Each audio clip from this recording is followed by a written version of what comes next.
अस्सलाम वालेकुम वरहमतुल्लाहि वबरकातुहू students, welcome to mentor MD CAT. मेरा नाम डॉक्टर सैयद नुमान अमजद है। आज हमने ऑल्टरनेटिंग करंट का सेकंड डे स्टार्ट किया हुआ है।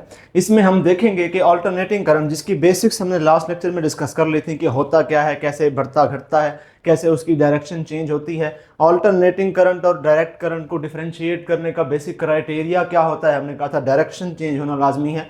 इसके अलावा बाकी सारी चीज़ें जो जो ऑल्टरनेटिंग करंट के कर्व के हिसाब से ज़रूरी थी, time period, frequency, peak to peak voltage हमने देखा, हमने VRMS को डिस्कस किया, वो सारी चीज़ें हमने उसके बाद एंड किया फेजर डायग्राम के ऊपर। आज हमने देखना है कि डिफरेंट इलेक्ट्रॉनिक कंपोनेंट्स में से फॉर एग्जांपल रेजिस्टर, कैपेसिटर या इंडक्टर, ये डिफरेंट सर्किट के कंपोनेंट्स हैं। इनमें से जब ऑल्टरनेटिंग करंट गुजरता है तो क्या क्या होता है, वो सारी चीज़ें हम देखेंगे।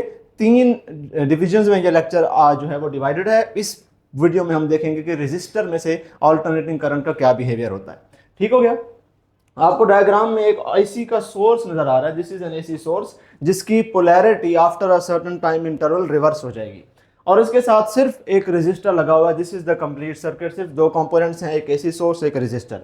For example positive half cycle के वक्त इसकी ऊपर वाला एंड इस AC सोर्स का पॉजिटिव है और नीचे वाला एंड अगर नेगेटिव है तो करंट इस तरह से फ्लो करेगा, रेजिस्टर में से डाउनवर्ड जाएगा और वापस नेगेटिव टर्मिनल में एंटर हो जाएगा, राइट। अगर नेगेटिव हाफ साइकिल की बात की जाए तो नेगेटिव हाफ साइकिल में नीचे वाला एंड पॉजिटिव होगा, ऊपर वाला एंड नेगेटिव होगा।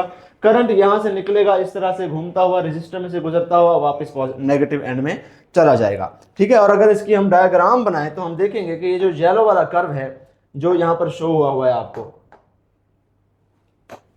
This curve, this represents the variation of voltage with time। इस तरह से एक साइनोसॉइडल कर्व बनेगा जिसको हम साइन कर्व कहते हैं। तो ये साइन कर्व रिप्रेजेंट करेगा कि इस रेजिस्टर में से, ये जो रेजिस्टर R है, इस रेजिस्टर में से करंट किस तरह से वेरी करता है और वोल्टेज भी किस तरह से वेरी करती है। ऑल्टरनेटिंग करंट की जो इक्वेशन है, हमने कहा कि वो इंस्टेंटेनियस वैल्यू को इस तरह से डिफाइन करती है कि V instantaneous is equal to peak value of voltage multiplied by sin theta। Same for the current के इंस्टेंटेनियस करंट, किसी भी इंस्टेंट पर अगर आपको करंट फाइंड आउट करना हो तो आप मैक्सिमम करंट को मल्टीप्लाई कर देंगे साइन थीटा से। ये थीटा क्या होता है, इस पर हम पिछला लेक्चर ले चुके हैं कि ये होता है phase, and theta can be replaced with omega t, whereas omega is what, omega is the angular frequency of the AC। और ये हमें पता कैसे चलती है, वो जो फेज वेक्टर रोटेट करता रहता है उसकी एंगुलर वेलोसिटी को हम यहाँ पर पुट करते हैं। और ये जो T है, ये टाइम इंस्टेंट है कि आप किस टाइम इंस्टेंट पर फाइंड आउट करना चाह रहे हैं इंस्टेंटेनियस वैल्यू। तो आप देख सकते हैं कि करंट की जो डायरेक्शन है, करंट की जो वेरिएशन है, वो भी बिल्कुल उसी तरह से ही साइनोसॉइडल है, ऑल्दो उसका कर्व थोड़ा सा डिफरेंट है ऑब्वियसली बिकॉज उसकी पीक वैल्यू डिफरेंट है। करंट की पीक वैल्यू थोड़ी सी कम है, वोल्टेज की पीक वैल्यू थोड़ी सी ऊंची है, वोल्टेज ज्यादा है, करंट कम है, बिकॉज रेजिस्टर का भी बीच में रोल है थोड़ा बहुत। हमारे पास फॉर्मूला है V is equal to IR। So V I के बराबर नहीं है, V I multiplied by R है। तो I को किसी ना किसी वैल्यू से मल्टीप्लाई करेंगे तो तब हमारे पास वोल्टेज आएगी। इसीलिए V और I का कर्व जो है वो बिल्कुल एग्जैक्टली एक दूसरे के ऊपर नहीं है, लेकिन हैं दोनों के दोनों साइन कर्व ही। साइन कर्व और कोसाइन कर्व, इन दोनों को हम पिछले कुछ लेक्चर्स में डिस्कस कर चुके हैं कि साइन कर्व की क्या क्या प्रॉपर्टीज होती हैं, कोसाइन कर्व की क्या क्या प्रॉपर्टीज होती हैं। AC जनरेटर में हमने साइन कर्व भी ड्रॉ किया, कोसाइन कर्व भी ड्रॉ किया। हमने कहा फ्लक्स का जो वेरिएशन है AC जनरेटर में, that is according to sine curve, and rate of change of flux का जो वेरिएशन है that is according to cosine curve। हमने ये बात की थी कि साइन कर्व में आपको कहीं पर भी इंस्टेंटेनियस वैल्यू फाइंड आउट करनी हो तो आप instantaneous value is equal to peak value multiplied by sine theta का फॉर्मूला यूज करते हैं। और अगर आपको कोसाइन कर्व में कहीं पर भी इंस्टेंटेनियस वैल्यू मालूम करनी हो तो आप instantaneous value will be equal to peak value multiplied by cos theta का फॉर्मूला यूज करेंगे। ये सारी बातें हमने की थी और यही बातें अभी आपको आगे भी काम आएंगी। तो आप देखें यहां पर जो उसमें से बात काम आती है वो ये आती है कि current varies sinusoidally with time through the resistor, इसलिए उसका भी साइन कर्व बनता है। Voltage also varies sinusoidally with time through the resistor, इसलिए उसका भी कोसाइन कर्व बनता है, उसका भी साइन कर्व बनता है, कोसाइन किसी का नहीं बनता। तो होता क्या है कि बेसिकली करंट कुछ टाइम के लिए इस तरफ से इस तरफ फ्लो करेगा, फिर रुक जाएगा, फिर नेक्स्ट हाफ साइकिल में उल्टा ऑपोजिटली फ्लो करना शुरू कर देगा। तो इस तरह से बार बार करंट वेरी करता रहेगा, उसकी डायरेक्शन चेंज होती रहेगी। और अगर मैं यहाँ पर कोई एक इलेक्ट्रॉन पकड़ूं और उसको देखूं तो मुझे नजर आएगा कि वो इलेक्ट्रॉन इस तरह से बार बार ऑसिलेट कर रहा है। जब करंट इस तरफ का होता है तो वो इलेक्ट्रॉन इधर चला जाता है, उस तरफ का होता है तो वो इलेक्ट्रॉन उस तरफ चला जाता है। ठीक है, राइट नाउ मैं इलेक्ट्रॉन ले रहा हूँ, कन्वेंशनली आपको पॉजिटिव चार्ज लेना चाहिए, तो अकॉर्डिंगली उसकी डायरेक्शन भी इसी तरह से ही बनेगी, वो भी डायरेक्शन ऑपोजिट होगी बेसिकली, लेकिन वो पॉजिटिव चार्ज भी इसी तरह से ऑसिलेट करेगा। तो मतलब कहने का ये है कि द चार्ज, एनी चार्ज, चाहे आप पॉजिटिव लें कन्वेंशनली या इलेक्ट्रॉन लें इलेक्ट्रॉनिक करंट के हिसाब से, तो वो एसी जब भी गुजरता है रेजिस्टर में से, तो चार्ज अपनी जगह पर इस तरह से ऑसिलेट करता रहता है, आगे पीछे जाता रहता है, उसकी डायरेक्शन भी वक्त के साथ साथ चेंज होती रहती है, और करंट भी कभी क्लॉकवाइज कभी एंटी क्लॉकवाइज, कभी क्लॉकवाइज कभी एंटी क्लॉकवाइज वेरी करता रहता है। और इसकी इस वेरिएशन को ग्राफिकली हम कहते हैं कि एक साइन कर्व वेरिएशन है या साइनोसॉइडल वेरिएशन है। This is the entire concept of AC through a resistor. आपके पास ये दोनों फॉर्मूलाज हैं, ये जो पहले भी हम काफी मरतबा डिस्कस कर चुके हैं, आपको ये फॉर्मूलाज याद करने हैं, आपको ये कंसेप्चुअल बेसिस अपनी स्ट्रॉन्ग करनी है कि मैंने अभी क्या बोला है, किस तरह से साइन वेरिएशन होती है। ये सारी चीजें अगर हम समराइज करके एक जगह पर लिख दें तो मैं इस तरह से लिखूंगा कि पहला पॉइंट ये है कि the voltage and current vary sinusoidally with time, यानी कि उनका साइन कर्व बनता है with time, and they vary in phase with each other. अगर आप गौर से देखें, वोल्टेज और करंट दोनों इकट्ठे जीरो पर हैं, दोनों इकट्ठे पीक पर हैं, दोनों इकट्ठे वापस 180 डिग्री वाले फेज पर हैं, दोनों इकट्ठे वापस 270 पर हैं, दोनों इकट्ठे वापस 360 पर हैं। फेज डिफरेंस कोई नहीं है, जैसा कि हमने इससे पिछले लेक्चर में देखा, फेज लीड फेज लैग कभी कभार आ जाता था, इसमें नहीं है वैसा, दोनों के दोनों इन फेज वेरी कर रहे हैं। तो वही बात हमने यहां पर लिख दी थी कि voltage and current vary sinusoidally and in phase with each other. ये पहला पॉइंट हो गया। दूसरा पॉइंट ये है कि अगर आपको रेजिस्टेंस फाइंड आउट करनी है इस पर्टिकुलर रेजिस्टर की, तो आप ओहम्स लॉ लगाएंगे और आप कहेंगे इसी फॉर्मूले के मुताबिक कि R is equal to V over I।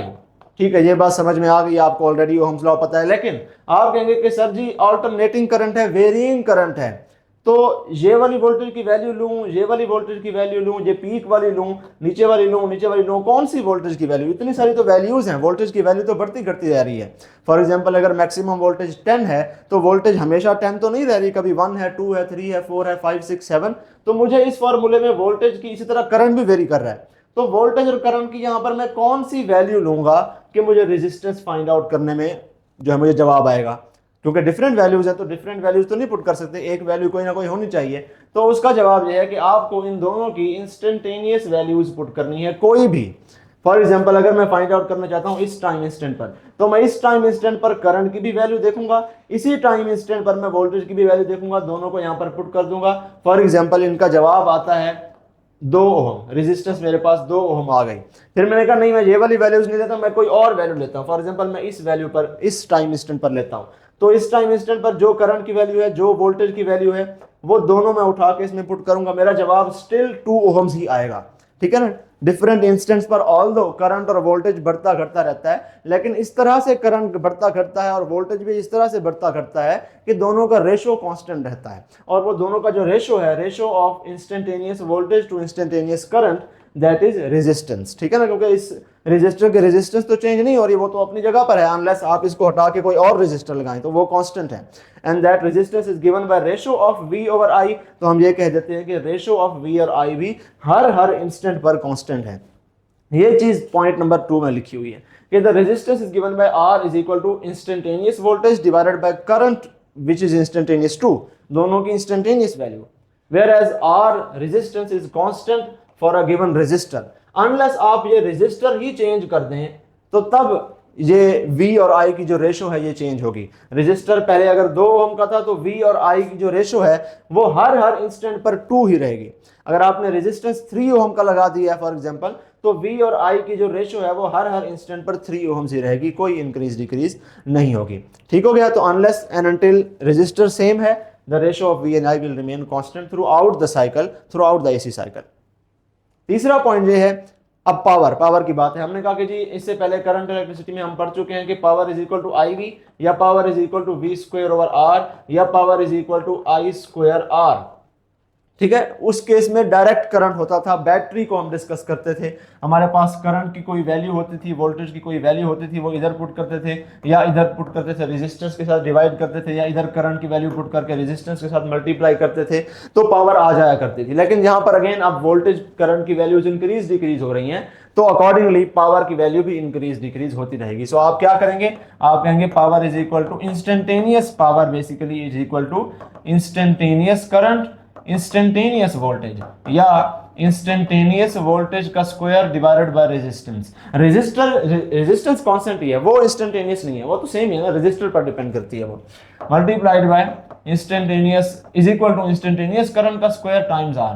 तो इन्हीं इसको मैंने इंस्टेंटेनियस वाली फॉर्म में लिख दिया, इसी को ही इंस्टेंटेनियस वाली फॉर्म में लिख दिया, इसी को ही इंस्टेंटेनियस वाली फॉर्म में लिख दिया, तो पावर, इंस्टेंटेनियस पावर का फॉर्मूला आ गया। अब ये इंस्टेंटेनियस पावर मुख्तलिफ फेजेस ऑफ एसी में इंक्रीज डिक्रीज होती रहेगी। यानी कि फॉर एग्जांपल इस पॉइंट पर करंट भी जीरो है, वोल्टेज भी जीरो है, तो पावर भी जीरो होगी। जैसे जैसे इंक्रीज ऊपर जाते जाएंगे, करंट भी बढ़ रहा है, वोल्टेज भी बढ़ रही है, तो यहाँ पर पीक पावर होगी, मैक्सिमम पावर होगी। फिर वापस आएंगे तो फिर करंट भी कम हो रहा है, वोल्टेज भी कम हो रही है, तो वापस पावर भी कम होते होते यहाँ पर जीरो पर आ जाएगी। तो पावर अकॉर्डिंगली फेज में करंट और इसके साथ साथ इंक्रीज डिक्रीज होती रहती है।